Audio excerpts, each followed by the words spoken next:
오늘은 연인 파트 2 내용과 관련해 매우 충격적이고 소름 끼쳤던 내용 몇 가지를 알려드릴까 합니다. 얼마 전 공개된 연인 파트 2 티저 영상을 보시면 알겠지만 길채가 청나라에 끌려온 이유가 명확하게 나오지 않았습니다. 이 때문에 대부분의 시청자들이 길채가 공녀로 청나라에 끌려왔다고 짐작했죠. 그런데 이건 사실이 아닌 것 같습니다. 그 이유는 조선왕조실록 기록에 공녀의 수가 정확히 명시되어 있기 때문입니다.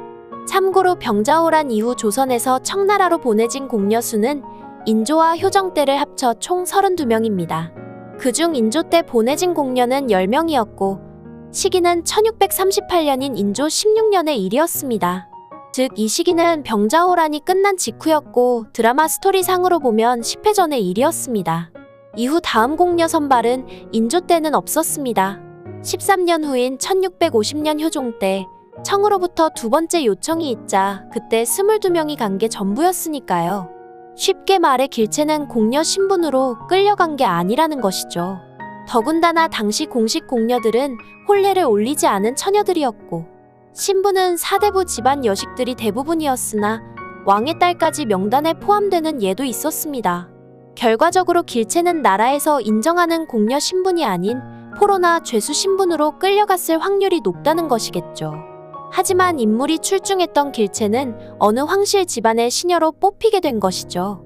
그런데 하필 인물이 뛰어나다 보니 그 집안의 본처나 첩들에게 시기 질투 대상이 돼버린 것이죠. 결국 누명까지 쓰고 이마가 찢어지는 등 온갖 핍박을 받게 된 길채는 다시 노예 신분으로 전락하고 말았죠. 다음은 티저 영상에서 노예로 끌려 나온 길채가 장현을 만나기 직전 장면으로 가보겠습니다. 길채의 모습을 보시면 흑각비녀를 꽂고 청치마를 입고 있는 게 보이실 겁니다. 이 때문에 길채의 아버지가 돌아가셨다는 추측이 우세했지만 사실은 그게 아닌 듯합니다. 그 이유는 티저 영상에서 길채 목을 조르던 인물이 길채 아버지일 가능성이 매우 크기 때문이죠. 당시 길채 모습을 보시면 아시겠지만 이마의 상처가 뚜렷합니다. 그리고 길채는 목이 조이는 순간에도 벗어나려고 하지 않았죠.